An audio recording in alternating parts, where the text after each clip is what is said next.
Prasthana, o sea que son textos revelados. La segunda es Smriti, o sea de memoria, de la memoria. Y el tercero, el Brahma Sutra, es Jnana, o sea del conocimiento, porque presenta los conocimientos del Vedanta en un orden lógico. O sea, esos son los tres textos fundamentales que sustentan toda la teoría filosófica del Vedanta. Repetimos, los Upanishads, que corresponderían a las partes reveladas de los textos, la Bhagavad Gita, que corresponde a la memoria. Sabemos que la Bhagavad Gita es una parte del Mahabharata, o sea, no es un texto completo en sí, sino solamente algunos capítulos del texto mayor, que es el Mahabharata. Y los Brahma Sutras, que son entonces los que organizan con un orden lógico los conocimientos del Vedanta. Shankara entonces es el principal representante del Vedanta y es muy importante en general, no solo para el Vedanta, sino para toda la tradición hindú. Yo les escribí acá, podría compararse su figura a la de Santo Tomás de Aquino en cuanto al catolicismo, para la tradición teofilosófica del catolicismo, ¿no? Las fechas, bueno, como siempre en la historia india, son siempre variables, se sitúan alrededor del siglo VIII y comienzos del siglo IX. Bueno, dice cuando murió. Sus obras principales entonces son los comentarios sobre los Upanishads y su Brahma Sutra Vasya, que es Vasya, sabemos que quiere decir comentario. Su comentario de los Vedanta Sutras de Badarayana.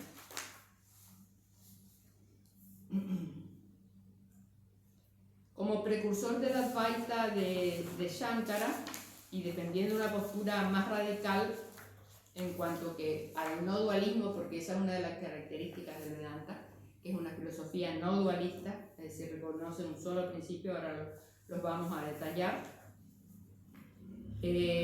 Antes inclusive de Shankara hay otros filósofos que tomaron esta filosofía y desarrollaron conceptos sobre ella. Bueno, los nombro ahí Gaudapada, que fue maestro de Shankara. Y hay siempre también como en todo impregnado en la India, unas escuelas de las otras, hay una similitud, digamos, de las ideas y de la dialéctica entre las escuelas budistas que estaban en ese momento más en auge en la India y especialmente el Madhyamika, que es uno de los tipos. Eso después cuando veamos budismo vamos a estudiar un poco mejor cómo evolucionó después de Buda y las escuelas budistas. Entonces las ideas principales son que hay una realidad única, o sea, es monista o no dualista, Brahman o Atman, no dualismo, la existencia de Atman, que está expresada ya en la Ruti, que son los textos revelados, que no puede ponerse en duda. El Atman como sujeto nunca puede ser convertido en objeto y por lo tanto es conciencia pura, autoluminosidad, es Sat Chit Ananda, no es agente, no actúa, porque la actividad es por naturaleza no eterna, digamos, y solo lo eterno es real. El Atman es uno, universal e infinito. Se descarta la existencia de una multiplicidad de Atman, yoes o almas, digamos. Se piensa en una única realidad universal que es el Atman en su conjunto sería. El conocimiento del Atman se adquiere a través de la experiencia directa de la conciencia intuitiva, no es un conocimiento intelectual, una percepción directa se dice, es un conocimiento perfecto. Y a su vez el Atman no es otra cosa que Brahman. Y aunque Sat Chit Ananda sea la mejor caracterización que podemos hacer, no deja de ser una caracterización imperfecta, digamos, porque no se puede pensar en darle atributos siquiera a esa existencia, porque es no dual. No dual, Advaita quiere decir eso, no dual, y sin atributos, nirguna. O sea, esas son las características de Brahman y por lo tanto también de Atman.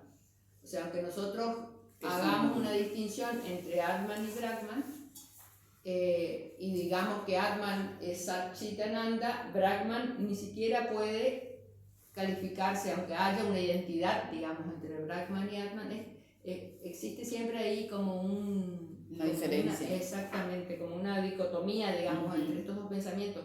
Porque si Atman podemos calificarla como Sat Chit Ananda y a su vez la igualamos con Brahman, a Brahman lo nombramos como sin atributos y claro, y no dual, digamos, ¿cierto? O sea, sigue existiendo esa contraposición, aunque la filosofía trate de explicarlo de esa manera. El absoluto, con atributos, Saguna, es el Dios personal. Aparece nuevamente un Dios personal en la filosofía de la Advaita Vedanta de Shankara, con atributos en este caso, por eso es Saguna. Guna, ¿se acuerdan que hablamos de los atributos, de los gunas? Entonces, Nirguna es sin atributos, Saguna quiere decir con atributos. Entonces, Ishvara forma parte de la visión propia, pero a su vez de la ignorancia, o de la ilusión al mismo tiempo, de Maya. O sea, se acepta provisionalmente su realidad práctica o pragmática, digamos, pero desde el punto de vista de la realidad última, desde el punto de vista de la metafísica, no es real. Maya y avidya, o sea, son la ilusión y la ignorancia, son en definitiva lo mismo. Uno desde una perspectiva objetiva y el otro desde una consideración subjetiva. O sea, Maya corresponde a la perspectiva objetiva y avidya a la consideración subjetiva, similar a lo que sucede con Brahman y Atman.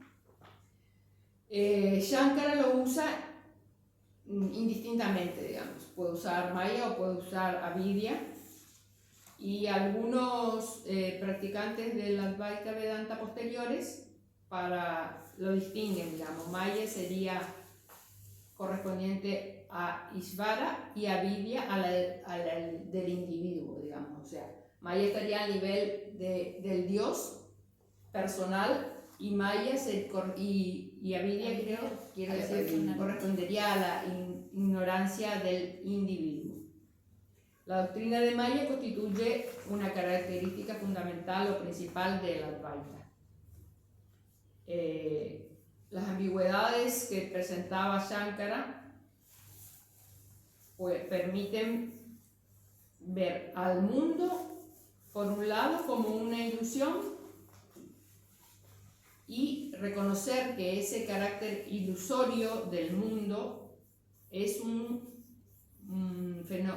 fenómeno, un aspecto fenoménico. O sea, el Brahman y el mundo son uno, por un lado, pero existen como realidad y como apariencia. O sea, esa es la ambigüedad que ya hablábamos cuando hablamos de Atman y Brahman. También acá es lo mismo. El mundo es por un lado ilusorio y por el otro existe también como apariencia. Entonces se presenta de nuevo esa misma ambigüedad, digamos, de reconocer por un lado lo ilusorio y por el otro lado la existencia fenoménica real. Entonces hay como hay en la evolución del pensamiento, digamos, de Shankara, que por ahí es más estricto, Shankara es como que enfatiza lo irreal del mundo, y desvaloriza, por lo tanto, todo lo relativo al mundo real. Es como si fuera un sueño el mundo fenoménico para Shankara. Entonces, lo único que habría que hacer, en este caso para liberarse, es despertar de ese sueño. Y entonces, una vez que la verdad del absoluto se nos revela, nos damos cuenta que no hay nadie esclavizado ni nadie en la ignorancia. Solo Brahman indiferenciado es real. Entonces, solo lo inmutable es real. No parece, por lo tanto, justificado ni justificable este principio, digamos, remitiendo a una experiencia liberadora y gnóstica última que muestra como evidencia absoluta la irrealidad de todo lo que antes parecía real. Es como el despertar de un sueño. O sea, Shankara deja claro que las categorías lógicas no pueden explicar la relación de Brahman con el mundo, porque lo real no puede tener relación con lo irreal, es decir, deja como si fuera fuera de toda explicación la existencia de Brahman. Se trata, una vez más, de algo inexplicable. En el fondo de todas las filosofías se llega a un punto en que hay un misterio, en que hay algo inexplicable, así como para nosotros en la filosofía dualista del Sankhya era inexplicable la unión de Purusha y Prakriti. ¿Por qué? ¿Con qué necesidad? Digamos, podían funcionar perfectamente por separado y nunca unirse. ¿Por qué en un momento dado se unieron para evolucionar? Acá pasa algo similar, digamos. Siempre en el fondo de toda filosofía hay un punto último que es imposible de explicar con palabras y con nuestro conocimiento intelectual. Por eso dice, solamente se puede experimentar a través del conocimiento, de la intuición o del conocimiento metafísico.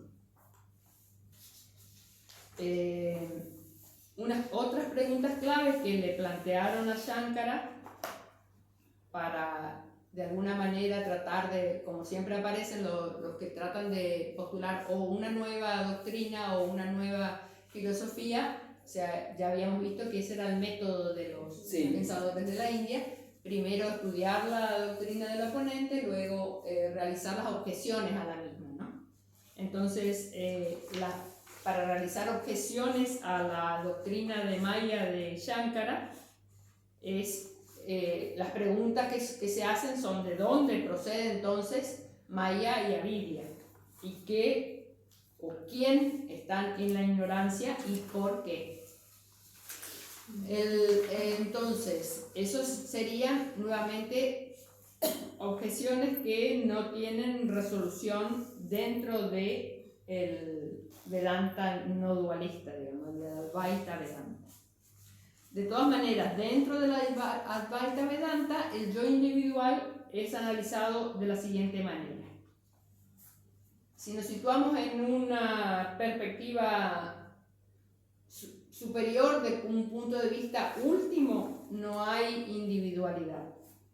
Descendemos para poder argumentar al plano de la verdad real, de la verdad pragmática, provisional. Y en el fondo, entonces, de cada individuo y como lo único está Atman, que es real. Como Atman, entonces, como la denominación no dual de Brahman. Eso sería entonces cómo encajar, digamos, de alguna manera el yo individual dentro del no dualismo. Y la noción de jiva, que vendría a ser otro término que a veces aplicamos al alma, digamos, no es Atman, sino que se refiere al yo empírico psicológico.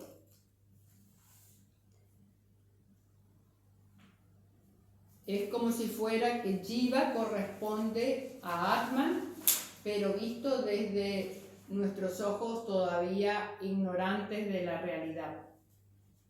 Es como si fuera el Atman envuelto en las vestiduras.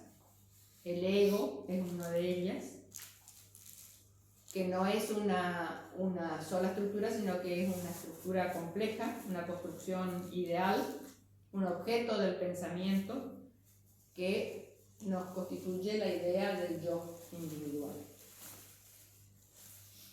Otra noción importante en el análisis del individuo es la Sakshi. El Atman, en tanto un testigo, observador, consciente, que ilumina los objetos que vemos, es el espectador puro. El Atman, visto con la limitación del Antakarana, ¿se acuerdan del Antakarana? El órgano interno De percepción. de percepción. Volviendo al Jiva, el agente, puesto que Saksin Atman es solamente puro vidente, el Jiva se trata de un organismo psicofísico en el que se distinguen tres cuerpos físicos: denso, físico, denso, sutil y causal. O sea, el físico denso correspondería al cuerpo más material, digamos, donde la vibración es tan baja que las partículas se concentran, se acercan y por eso tiene esa estructura material palpable y que para nosotros es física, digamos. Luego un cuerpo sutil y también por último el cuerpo causal. Esos serían 3 cuerpos y 5 vestiduras. La vestidura de alimento, la vestidura de prana, la vestidura mental, la vestidura intuitiva y la de la beatitud. El yo causal es el Karana Atman, es el yo humano, relativamente permanente, que persiste, acá aparece en cuanto al renacimiento, persiste a través de los renacimientos, determinados por la ley del karma, o sea, sigue aceptando la idea del renacimiento y de la ley del karma. Y es el yo causal el que se transmite de un renacimiento a otro, o sea, de un cuerpo a otro.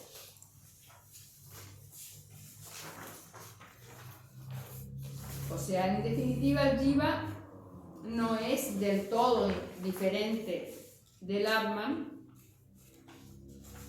ni una modificación de Brahman,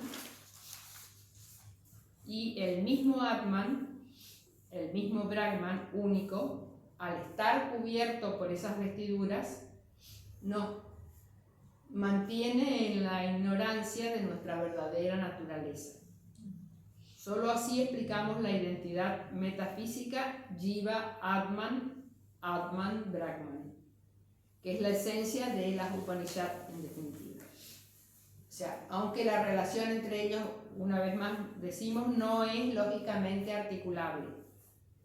Shankara trata de proponer algunas analogías, algunas similitudes para dar ejemplos, digamos, de cómo el espacio cósmico y sus partes, por ejemplo, el espacio parece limitado, o nos imaginamos limitado por una jarra, pero al romperse la jarra, el espacio sigue siendo lo que era, ya esté dentro o fuera de la jarra. Esa es una de las analogías que hace Shankara para tratar de explicar esa identidad metafísica. Otra analogía de Shankara es la del sol y la luna. Atman y sus reflejos en el yo, en Jiva, en el agua, en el caso del sol y la luna, o en un cristal. Eso sería otra analogía para explicar lo que es Atman a Jiva. El método de realización o de autorrealización o de liberación, austeridad de palabras, representa más o menos lo mismo que ya conocemos, ausencia de deseos, vivir en lugares retirados, desapego y discernimiento, meditación. Es el único modo de ir destruyendo el sentimiento profundo del yo, tan arraigado, digamos, y reconocernos en nuestra verdadera naturaleza. Fruto entonces de esta práctica de desapego y de discernimiento sobre todo, es que llegamos a la liberación, aún en vida también. También en este caso, en esta filosofía, el Jivan Mukta ha podido trascender los tres mundos. La liberación entonces significa vivir en Brahman, es una existencia que ya no está partida por las categorizaciones. El sabio liberado va más allá de sus actividades externas, vive en paz interior, ha realizado su naturaleza verdadera y saborea la indisoluble felicidad del alma. Una conocida síntesis del pensamiento de Shankara es expresada por estas palabras. Brahman, bueno, está escrito en sánscrito, y lo que quiere decir que Brahman es lo único real, el mundo es irreal, y el jiva o alma individual es no diferente de Brahman.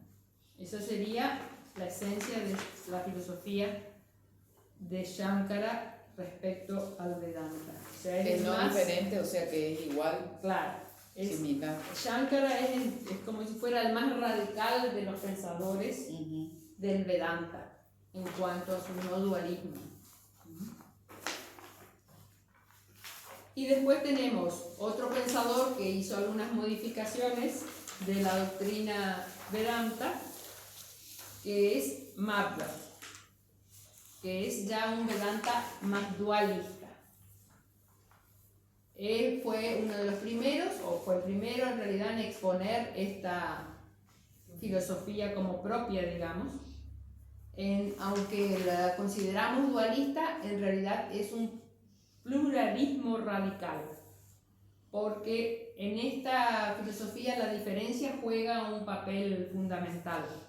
Hay diferencia entre Dios y el alma, entre un alma y otra, entre Dios y la materia, entre el alma y la materia, entre una cosa material y otra. O sea, propone un pluralismo casi más que un dualismo. También es un realismo, porque acepta la realidad del mundo exterior. O sea que no es simplemente una ilusión, una aparición mágica mediada por Maya y por la ignorancia individual. Es un teísmo a su vez, porque tiene fe en un Dios personal.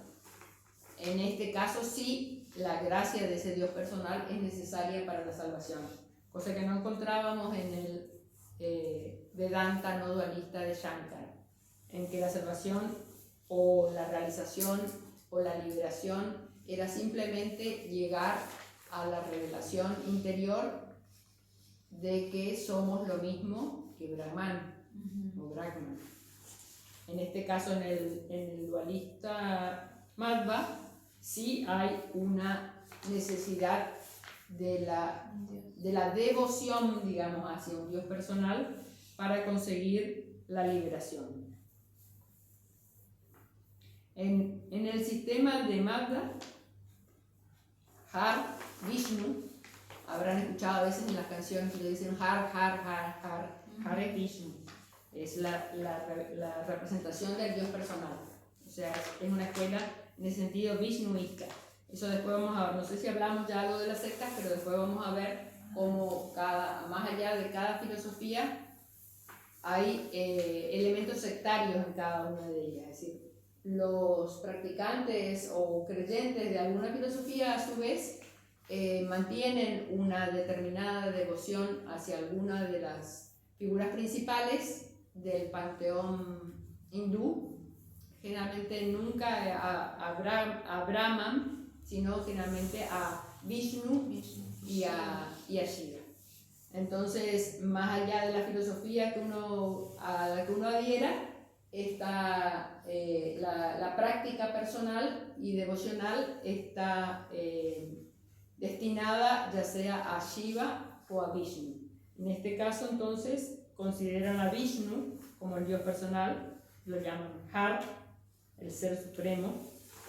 El mundo es real, la diferencia es cierta, el conjunto de las almas dependen de Har o Hari. existen grados de superioridad e inferioridad entre ellas, entre las almas.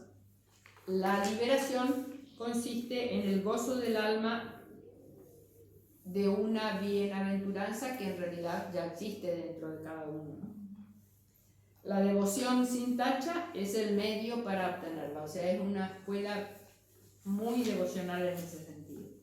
La percepción, la inferencia y el testimonio verbal son las tres formas de conocimiento, y Har o Hari solo es conocible a través del Veda.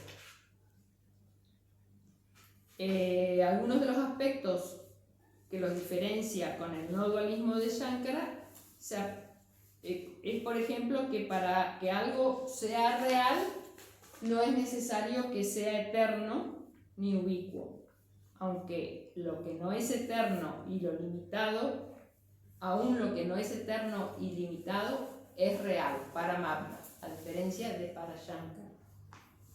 Es real todo lo que existe en algún momento y en algún lugar, aunque solamente Brahman, Vishnu o Hari es independiente, y las almas, el mundo y la naturaleza son igualmente eternos.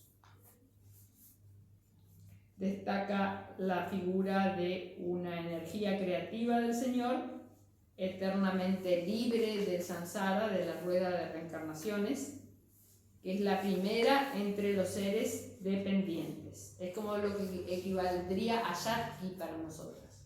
O sea, la energía, la energía que muchas veces acá la llaman Lakshmi, pero porque personifican esa fuerza en una representación, o sea, justamente para que sea fácilmente asequible, digamos, para que uno con su inteligencia normal, digamos, pueda llegar a conocerlo, digamos, ¿no?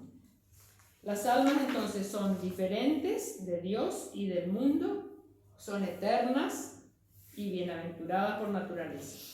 Hay una pluralidad de almas, no existen dos almas iguales, y el sendero de realización es a través del conocimiento correcto y el amor a Dios.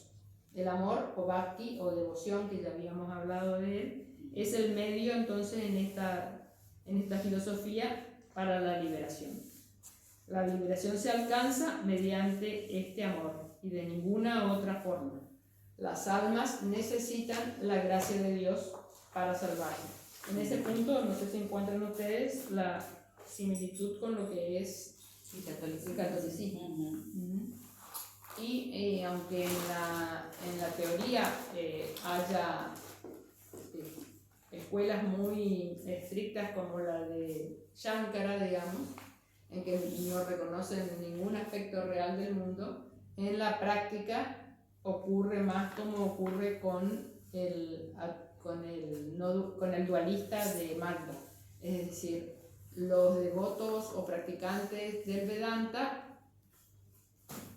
tienen una devoción personal a alguno de los dioses mayores, digamos, y después muchas otras individuales, digamos, dentro de lo que es no es tanto una filosofía como un modo de vivir que corresponde al hinduismo, digamos. O sea, más allá de, o sea, por supuesto, como nos pasa a nosotros, en cuanto a situación general de las personas, digamos, no hay un conocimiento profundo de cada una de las filosofías. Nosotros tampoco siquiera conocemos cuáles son las filosofías que sustentan nuestra forma de vivir y nuestras creencias actuales. Salvo que nos dediquemos a estudiar la filosofía y a empezar a analizar los problemas propios de cada una de las teorías filosóficas, digamos, el problema del ser, fundamentalmente de la naturaleza, del destino del hombre. O sea, nosotros no lo analizamos nunca desde ese punto de vista. O sea, o somos completamente ateos o en general todo, hasta el que dice que es completamente ateo y que no tiene ningún tipo de práctica devocional, casi un mentiroso, Sí. porque todos nos aferramos a la Algo, creencia alguien. de algo y dedicamos algún momento de nuestra vida, y sobre todo cuando nos sentimos apesadumbrados o con algún dolor, a pedir, a rendir ese culto o homenaje, digamos, de alguna manera, a alguna personificación que represente para nosotros algo sagrado, digamos, ¿no? O sea, es más, en nuestro lenguaje vulgar, digamos, tenemos esa expresión que la dicen aún los ateos, que es gracias a Dios. Gracias a Dios. Soy O sea, ateo, siempre gracias hay, a Dios. siempre subyace, digamos, en el fondo de nuestro pensamiento occidental, también esa idea de Dios, aunque no hagamos ninguna una práctica devocional especial, digamos, siempre de alguna manera está presente, digamos, porque tampoco es como que nuestra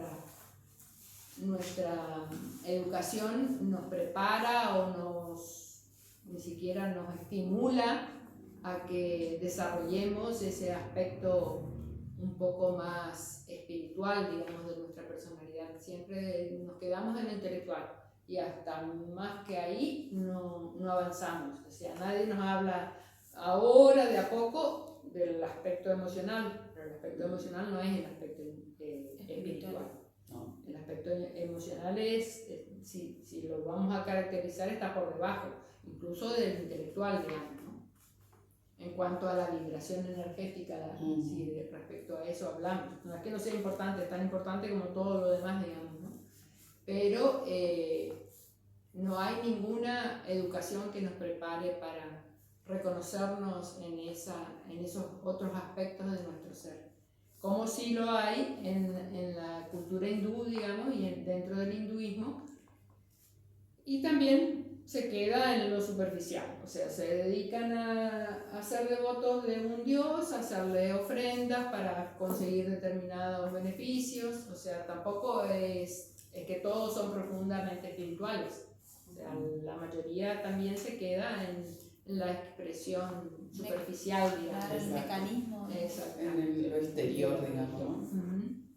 O sea, léanlo más que nada para tener una idea, digamos, de lo que es el pensamiento del Vedanta. Entonces, Vedanta, ¿qué significa? Él solamente significa el fin del Veda. A partir de las Upanishads, que reconocen ya como las Upanishads ya son el fin del Veda, porque, o sea, el Veda habíamos hablado que tiene varias evoluciones, digamos, a través del tiempo, aunque en su origen es y sigue siendo también para las Upanishads, para ellos como un texto revelado, es decir, que los sabios recibieron ese conocimiento, no es que lo pensaron ni que lo elaboraron, sino que lo recibieron intuitivamente y lo transmitieron, exactamente, y lo transmitieron.